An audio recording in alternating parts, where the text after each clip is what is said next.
आज हम चैप्टर 5 समांतर श्रेणी एक्सरसाइज 5.1 को सॉल्व करेंगे। 5.1 में देखते हैं पहला क्वेश्चन क्या दिया हुआ है। इसमें पहला क्वेश्चन दिया है कि निम्नलिखित स्थितियों में से किन स्थितियों में संबंध संख्याओं की सूची एपी है और क्यों है। तो ये हमारा क्वेश्चन है। तो यहाँ पर जो स्थितियां दी हैं पहले हम उनको पढ़ेंगे और फिर संख्याओं की सूची बनाएंगे और फिर ये पता लगाएंगे कि जो संख्याओं की सूची है उससे एपी बन रही है या नहीं बन रही है। अगर बन रही है तो उसके लिए कारण बताएंगे कि क्यों बन रही है। तो पहला क्वेश्चन लेते हैं। इसमें कहा गया है कि प्रथम किलोमीटर के बाद का टैक्सी का किराया, जबकि प्रथम किलोमीटर का किराया जो है किराया 15 रुपये है और प्रत्येक अतिरिक्त किलोमीटर के लिए किराया 8 रुपये है।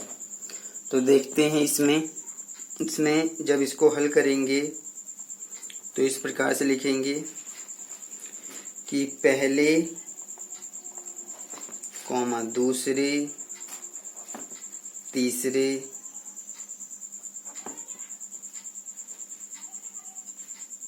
किलोमीटर का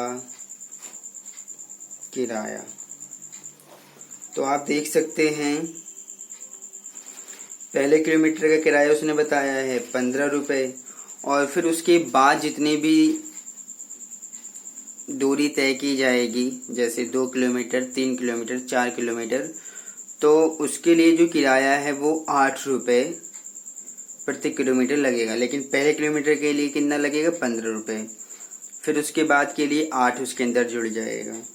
तो जब हम 8 जोड़ देंगे तो 15 और 8 कितना हो जाएगा, ये बन जाएगा हमारा 23। और फिर जब तीसरे किलोमीटर का निकालेंगे फिर 8 रुपये जुड़ जाएगा। तो 23 और 8 कितना हो जाएगा, तो ये हो जाएगा 31। इस प्रकार से आप देख सकते हैं अगर हम चौथे किलोमीटर का निकालेंगे फिर 8 को जोड़ देंगे तो ये हमारी संख्याओं की सूची बन गई है।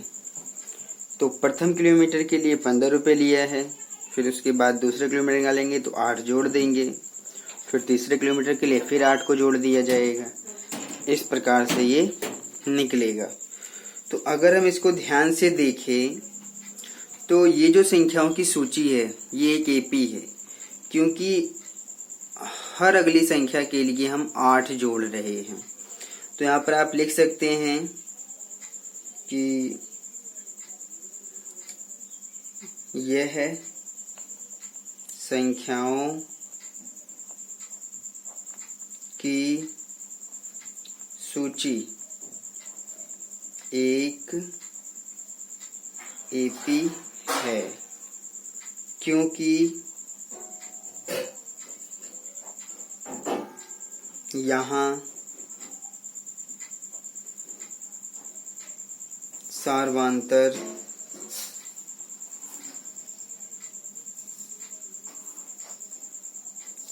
आठ है।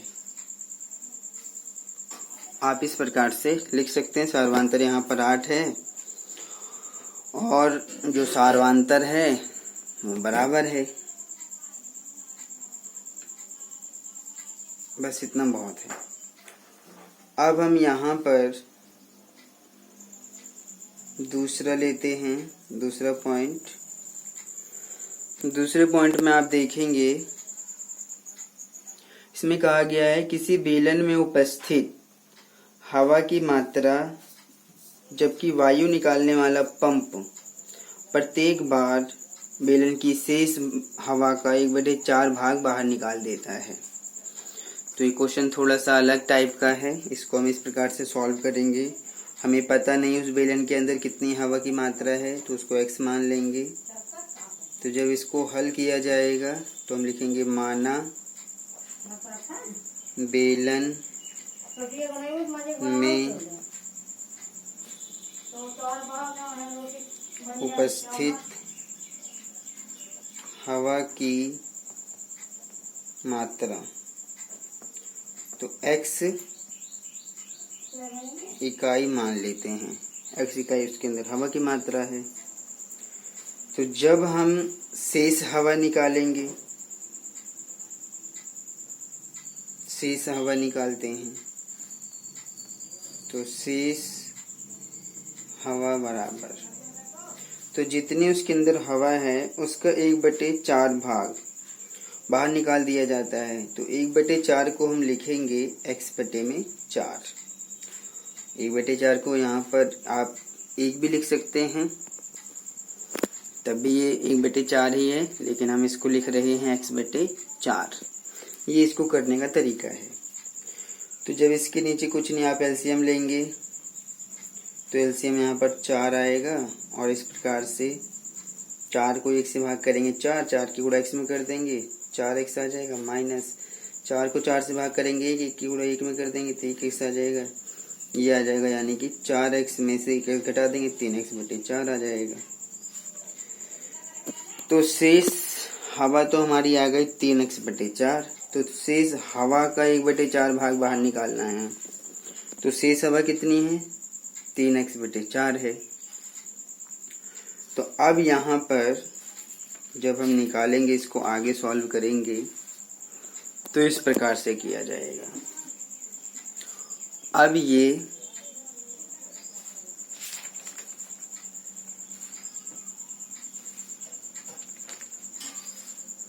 आ जाएगा इस प्रकार से, शेष हवा का 1/4 भाग बाहर निकाल देता है। तो इसको हम इस प्रकार से निकालेंगे,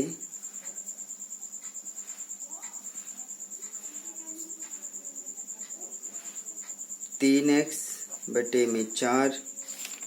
शेष हवा कितनी आई है? शेष हवा आई है 3x/4, ये आई है शेष हवा। शेष हवा का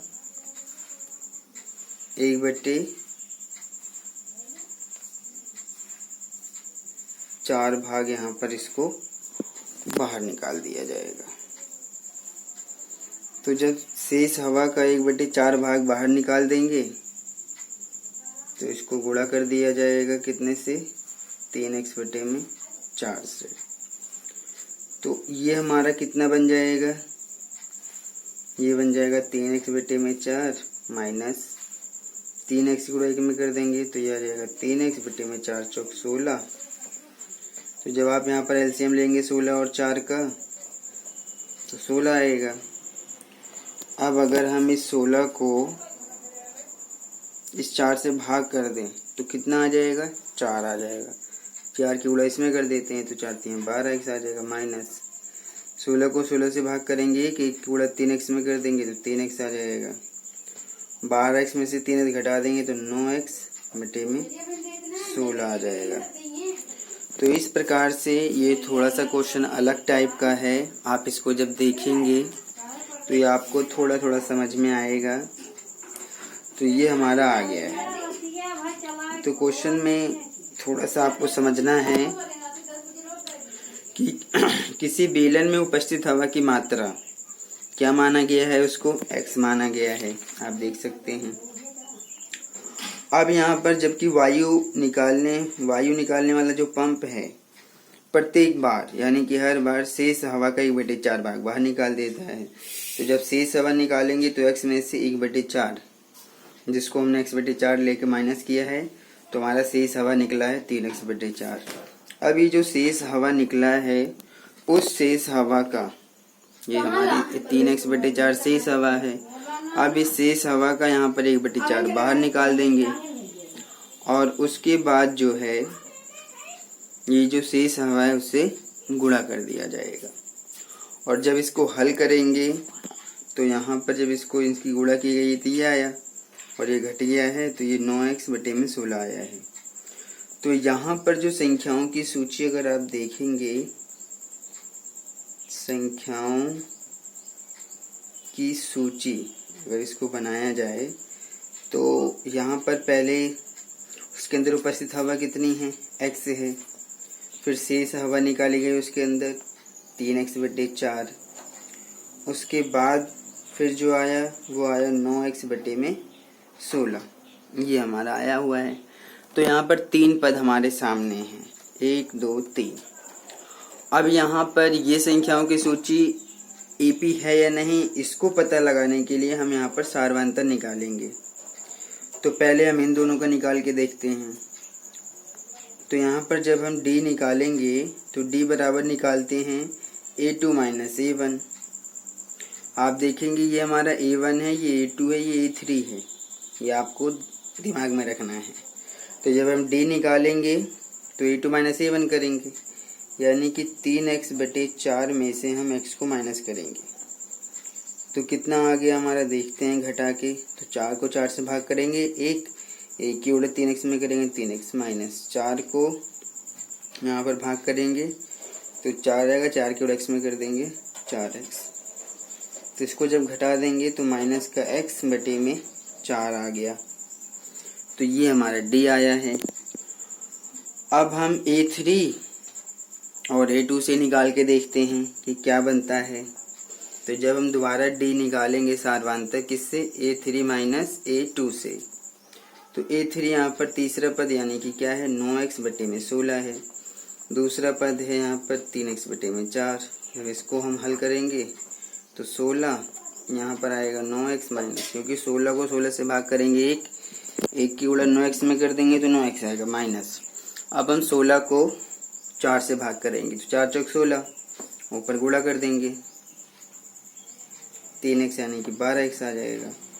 तो जब इसको घटा देंगे तो यहाँ पर माइनस का ज़्यादा है तो माइनस का निशान, और 12x में से 9x घटा देंगे तो 9 3 12, तो 3x बटे में 16 आएगा। तो आप यहाँ पर देख सकते हैं कि यहाँ पर जो सार्वांतर आया है ये दोनों अलग अलग आया है। हर केस में सार्वांतर बराबर आना बहुत ज़रूरी है।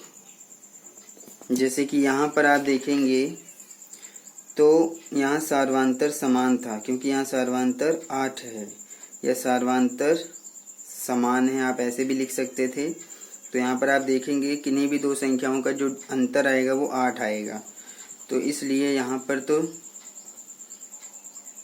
समांतर श्रेणी बन रही है। यहाँ पर आप लिखेंगे चूंकि a3 माइनस a2 बराबर नहीं है a2 माइनस a1 के, मतलब कि ये दोनों बराबर नहीं हैं, अतः यह स्थिति AP नहीं है। ये हमारे यहाँ पर रीज़न भी हो गया, क्योंकि यहाँ पर ये दोनों बराबर नहीं थे, इसलिए AP नहीं है। अब तीसरा पॉइंट लेते हैं। तीसरा पॉइंट दिया हुआ है कि प्रत्येक मीटर की खुदाई के बाद एक कुआं खोदने में आई लागत, जबकि प्रथम मीटर खुदाई की लागत 150 रुपये है और बाद में प्रत्येक मीटर खुदाई की लागत 50 रुपये बढ़ती जाती है। तो जब तीसरा पॉइंट यहाँ हल करेंगे तो इसका हल भी इसी तरह से होगा कि पहले, दूसरे, तीसरे, आप 4 भी ले सकते हैं, कोई जरूरी नहीं है 3 तक लिखेंगे। आप पहले, दूसरे, तीसरे, चौथे, पांचवें जितना मर्जी उतना ले सकते हैं, लेकिन 2 से ज़्यादा लेना है। आप 3 ले सकते हैं, 4 ले सकते हैं, 5 ले सकते हैं, 6 पद। ये मैं पदों की बात कर रहा हूँ कि आप AP जो बनाएंगे समझाने के लिए कि बन रही है कि नहीं बन रही है, आप 3 पद भी ले सकते हैं, 4 पद ले सकते हैं, 5 पद ले सकते हैं, इससे कोई फर्क नहीं पड़ता, लेकिन 2 से ज़्यादा होनी चाहिए। तो पहले, दूसरे, तीसरे मीटर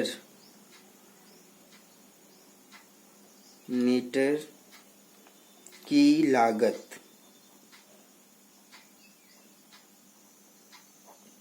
रुपए में आएगी यहाँ पर। तो पहले मीटर की जो लागत है वो है 150 रुपये, ये उसने बताया है, और फिर उसके बाद हर बार जो है 50 रुपये बढ़ जाएंगे। तो जैसे ही 2 मीटर दूसरे मीटर की खुदाई करवाएंगे तो 50 रुपये बढ़ जाएगा, यानी कि फिर 150 और जोड़ देंगे तो 200 आ जाएगा। फिर जैसे ही तीसरा मीटर हम खुदाई करवाएंगे तो फिर 50 रुपये बढ़ जाएगा, यानी कि 250 बन जाएगा। और इस प्रकार से डॉट डॉट करके आप लिख सकते हैं कि आप जितना मीटर आगे बढ़ेंगे उतने प्रत्येक मीटर के लिए आपको 50 रुपये ज़्यादा देना पड़ेगा। तो इस प्रकार से आप देख सकते हैं कि यहाँ पर एपी बन रही है क्योंकि सर्वांतर यहाँ पर 50 है जो कि समान है हर एक स्थिति में। तो आप लिख सकते हैं क्योंकि प्रत्येक बार सर्वांतर 50 समान है। आप देखेंगे सब में समान है, अतः यह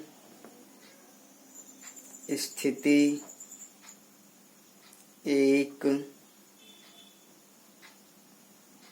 एपी में है। तो ये भी हो जाएगा एपी क्योंकि यहाँ पर 50 रुपये बढ़ रहा है। और यहाँ पर आप देख रहे हैं कि यहाँ पर जो सर्वांतर है वो 8 है। ये संख्याओं की सूची एक एपी है क्योंकि यहाँ सर्वांतर 8 है। या आप लिख सकते हैं कि क्योंकि प्रत्येक बार के लिए सर्वांतर 8 है जो कि समान है।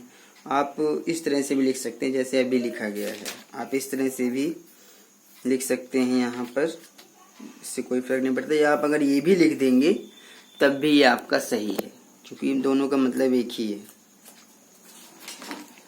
अब हम यहाँ पर लास्ट पॉइंट देख लेते हैं। 4th पॉइंट में क्या कहा गया है। 4th पॉइंट में हमारा क्वेश्चन दिया है कि खाते में प्रत्येक वर्ष का मिश्र धन, यहाँ पर मिश्र धन की बात कर रहा है, जबकि 10,000 रुपये की राशि है और 8% वार्षिक दर की दर से चक्रवृद्धि ब्याज पर जमा की जाती है। तो यहाँ मिश्र धन की बात कर रहा है और चक्रवृद्धि ब्याज दिया हुआ है। तो यहाँ पर हमें मिश्र धन का एक फॉर्मूला होता है, मिश्र धन का फॉर्मूला में प्रयोग करना है। मिश्र धन बराबर मूलधन गुणा में 1 प्लस दर बटे में 100 इसकी पावर समय। ये समय है ऊपर पावर के रूप में। तो इस फॉर्मूले का प्रयोग करके हम ये क्वेश्चन सॉल्व करेंगे। तो यहाँ पर हमें दिया हुआ है जो मिश्र धन है वो है 10,000 रुपये। तो जब हम प्रथम वर्ष का निकालेंगे मिश्र धन, पहले वर्ष का, तो यहाँ पर लिखेंगे पहले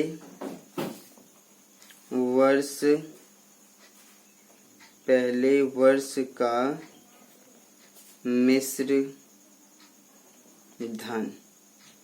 तो जब आप पहले वर्ष का निकालेंगे तो मूलधन कितना है 10,000, फिर गुणा 1 प्लस दर कितना है 8 है बटे में 100।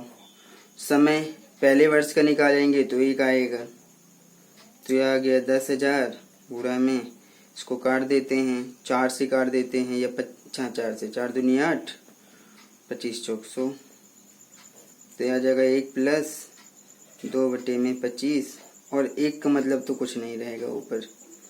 10,000 गुणा, यहाँ पर एलसीएम ले लेंगे, एलसीएम 25 आएगा। 25 को 1 से भाग करेंगे तो 25, 25 गुणा 1 में कर देंगे 25 आएगा, प्लस 25 को 25 से भाग करेंगे 1 के गुणा 2 में करेंगे 2। तो यह आ जाएगा 10,000, 25 और 2 27 बटे में 25, तो 25 चौक 100 हो जाएगा। तो अब यहाँ पर 400 ये और गुणा में 27, तो अब आ जाएगा 4 सत्ते 28 के 8 हासिल 2, 4 दूनी 8 और 2 10 और 2 जीरो क्या आगे आ जाएगा। तो ये पहले वर्ष का मिश्र धन निकल गया। अब इसी तरह से दूसरे वर्ष का भी निकालना है, तो यहाँ पर ही लिख देता हूँ मैं, तथा दूसरे वर्ष का मिश्र धन बराबर। तो यहाँ पर जब निकालेंगे तो मूलधन तो 10,000 रुपये ही रहेगा, गुणा 1 प्लस फॉर्मूले में मान रख रहे हैं, दर यहाँ पर 8 है बटे में 100। दूसरे वर्ष के लिए यहाँ पर हम ऊपर कितना लिखेंगे, समय 2 लिख देंगे। तो जब इसको काट देंगे यहाँ पर 4 से, 4 दूनी 8 हो जाएगा और यहाँ पर 25 आ जाएगा। तो अब ये आगे सॉल्व होगा तो ये बनेगा हमारा 10,000 गुणा में 1 प्लस 2 बटे में 25 और पावर रहेगी 2। तो ये रहेगा 10,000 गुणा यहाँ पर 1 लगा के एलसीएम ले लेंगे तो वही आ जाएगा जैसे पहले आया था। 25 को 1 से भाग करेंगे 25 की गुणा 1 ऊपर कर देंगे तो 25 आ जाएगा। फिर प्लस 25 को 25 से भाग करेंगे कि 1 गुणा 2 में करेंगे 2 बटे में और ऊपर आ जाएगा 2 पावर। समय चल रहा है 2 वर्ष। 10,000 गुणा 25 और 2 27 बटे में 25। और अब क्योंकि यहाँ पर पावर 2 बार है तो हम 25 और 2 27 बटे 25 को 2 बार लिखेंगे। जोड़ने के बाद इनको 2 बार लिखा जाएगा क्योंकि पावर 2 है। तो अब इसको काट देते हैं तो 25 चौक तो हो जाएगा 100। तो अब ये कितना आएगा 400 गुणा में 27 और नीचे 25। फिर इसको काटना पड़ेगा। तो अब ये 400 है तो जब हम 400 को काटेंगे तो कितना आएगा। 100 को काटते हैं तो 4 लिखते हैं तो 16 बार काटना पड़ेगा तो 16 बार यहाँ लिख देते हैं। अब यहाँ पर 16 की गुणा 27 में और फिर 27 में इन तीनों की गुणा करेंगे। तो जब तीनों की गुणा कर देते हैं तो देखते हैं हमें कितना मिलता है। तो पहले 27 की गुणा 27 में कर लेते हैं। तो 27 की गुणा 27 में कर लेते हैं और देखते हैं कितना आता है। 27 की गुणा 27 में 7 7 49 9 4 7 दूनी 14 और 4 18 2 7 14 4 हाथ से लेख 2 दूनी 4 5 यानी कि 9 8 4 12 2 हाथ से लेख 5 6 7 729 आ जाएगा। अब ये जो 729 आया है 729 की गुणा 16 में कर देते हैं तो अब आएगा 6 नीम 54 6 दूनी 12 5 17 6 से 42 और 1 43। 1 की 9 में करेंगे 9 1 की 2 में करेंगे 2 1 की 7 में करेंगे 7। तो यह आया 4 9 7 16 6 यहाँ से लेख 3 2 5 6 और ये 4 7 4 11। तो ये आया 11,664। तो ये हमारा कैलकुलेशन आया 11,664। तो इस प्रकार से आप देख सकते हैं। अब हम हमारी जो संख्याओं की सूची बनेगी वो लिख देते हैं कि संख्याओं की सूची हमारी क्या बन रही है। तो यहाँ पर लिखेंगे संख्याओं की सूची। तो पहले था हमारा कितना 10,000, फिर आया 10,800, फिर आया 11,664।